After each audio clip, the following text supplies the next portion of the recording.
ایک بار کی بات ہے، ایک چھوٹے سے گاؤں میں ایک آدمی رہتا تھا۔ اس کے گھر کے پاس ہی ایک پہاڑ تھا جہاں پر وہ روز صبح جاتا، اس پہاڑ پر تھوڑی دیر کے لیے بیٹھتا، پھر واپس آ جاتا۔ روز کی طرح وہ صبح صبح پہاڑ کی طرف جا رہا تھا۔ پیچھے سے اس کا چھوٹا سا بیٹا آیا، اس نے آ کر اس کا ہاتھ پکڑ لیا اور اس نے کہا کہ آج میں بھی آپ کے ساتھ جاؤں گا۔ اس نے پہلے تو اس کو تھوڑا سا سمجھایا کہ جو راستہ ہے وہ بہت چھوٹا ہے، چڑھائی بہت زیادہ ہے، تم میرے ساتھ نہیں چل پاؤ گے۔ لیکن جب اس بیٹے نے ضد کی تو اس کا والد مان گیا، وہ دونوں پہاڑ پر چلنے لگے۔ والد نے بیٹے کا ہاتھ زور سے پکڑا ہوا تھا۔ لیفٹ رائٹ پہ پہاڑ تھے، رائٹ سائڈ پہ کھائی تھی، راستہ بہت ہی چھوٹا تھا۔ وہ پہاڑ کی چوٹی تک پہنچنے ہی والے تھے تو راستے میں ایک بڑا سا پتھر آئے۔ کیونکہ والد تو اس راستے پر روز آتا تھا، اس کو پتا تھا کہ یہاں پہ پتھر ہے، وہ سائڈ سے نکل گیا۔ جو بیٹا تھا اس کا دھیان کہیں اور تھا، اس کا گھٹنا جا کر کے اس بڑے سے پتھر سے ٹکرایا۔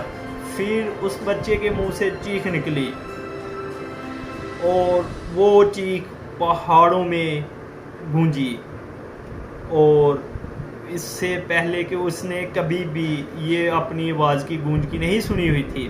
اس کو سمجھ نہیں آیا کہ کیا ہو رہا ہے، اندر سے تھوڑا سا گھبرا گیا۔ اس کو شاید لگا کہیں کوئی آیا جو چھپ کر کے اس کو دیکھ رہا تھا اور اس کا مذاق اڑا رہا ہے۔ پھر اس بچے نے بولا، کون ہو تم، کون ہو تم؟ وہ بھی اس کی آواز بھی دوبارہ گونج کو سنا، اس کو غصہ آ گیا۔ اس کو لگا کہ کون ہے یہ جو میرا مذاق اڑائے چلے جا رہا ہے۔ پھر اس نے غصے سے کہا، میں تمہیں چھوڑوں گا نہیں، میں تمہیں چھوڑوں گا نہیں۔ اور جیسے ہی اس نے اس کی گونج کو بھی سنا وہ گھبرا گیا۔ اس کے والد سمجھ گئے تھے کہ کیا ہو رہا ہے۔ اس نے اپنے والد کا ہاتھ زور سے پکڑ لیا اور ان سے پوچھا، کون ہے جو مجھے اتنا تنگ کر رہا ہے، کون ہے جو مجھے اتنا ڈرا رہا ہے؟ اس کے والد تھوڑا سا مسکرائے اور انہوں نے کھائی کی طرف دیکھا اور زور سے بولے، میں تم سے بہت پیار کرتا ہوں۔ اور جیسے ہی اس کی گونج بھی آئی تو یہ سن کر بچہ بھی حیران ہو گیا۔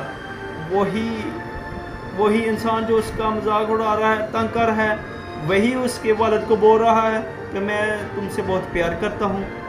اس کے والد نے اپنے بیٹے کی طرف دیکھا اور سمجھ کے کہ اس کے من میں کیا چل رہا ہے۔ پھر اس نے دوبارہ بولا، تم بہت اچھے ہو۔ اس کی یہ گونج سن کر اس کا بیٹا تھوڑا سا مسکرایا اور پوچھا اپنے والد سے، پاپا یہ کیا ہو رہا ہے؟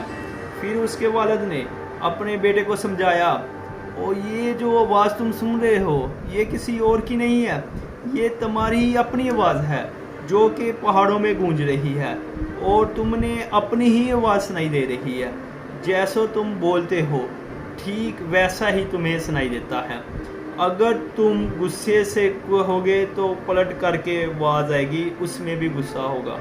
اگر تم کچھ اچھا کہو گے تو آواز بھی اچھی ہوگی۔ بالکل اسی طرح ہی ہماری زندگی پر بھی ہوتا ہے۔ جیسا ہم اپنے من میں اپنی زندگی کے بارے میں سوچتے ہیں، یہ زندگی ہمارے لیے ویسی ہی ہو جاتی ہے۔ اگر ہم من میں اپنے آپ کو یہ بولتے رہیں گے کہ میری زندگی تو بہت بری ہے، تو ہماری زندگی بھی سچ میں بری ہو جائے گی۔